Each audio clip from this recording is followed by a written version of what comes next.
அன்னூர், சோமனூர், செஞ்சேரிமலை போன்ற பகுதிகளுக்கெல்லாம் போயிட்டு வந்தோம்.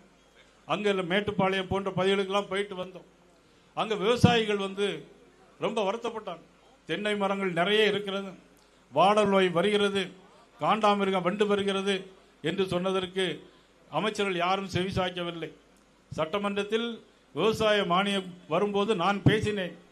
விவசாயத்துறை அமைச்சர் அதை பற்றி கண்டுகொள்ளவே இல்லை. ஆனால் இதற்கெல்லாம் ஒரு ரிசர்ச் ஸ்டேஷன் வேண்டும் என்று விவசாய மக்கள் கேட்டிருக்கிறார்கள். நம்முடைய ஆட்சி 2026ஆம் ஆண்டு வரும்போது நிச்சயமாக இந்த பகுதி தென்னை விவசாயிகளுக்கு தேவையான அனைத்து உதவிகளையும் நிச்சயமாக செய்து வருவோம் என்று இந்த நேரத்தில் தெரிவித்துக் கொள்கிறோம். பரம்பிக்குளம் ஆழியாறு திட்டம் இன்னைக்கு தண்ணீர் போகிறது. ஆனால் கடந்த 2 ஆண்டுகளுக்கு முன்னால் அந்த 4.5 லட்சம் ஏக்கர் நிலங்கள் தண்ணீர் இல்லாமல் வாடியதை யாரும் மறந்துவிட முடியாது. இன்னைக்கு மழை அதிகமாக பெறுகிறது, அதனால்தான் இன்னைக்கு தண்ணீர் வருகிறது. இன்றைக்கு யாரும் மறந்துவிட முடியாது.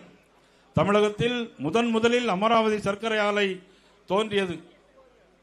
முதலில் தோன்றிய சர்க்கரை ஆலை அமராவதி சர்க்கரை ஆலை. இன்னைக்கு பராமரிப்பு இல்லை. கரும்பு விவசாயிகளுக்கு பணம் கொடுக்க மறுக்கிறார்கள். அவருடைய தேர்தல் அறிக்கையிலே சொன்னார்கள் 4000 ரூபாய் ஒரு டன்னுக்கு தருவோம் என்று சொன்னார்கள்.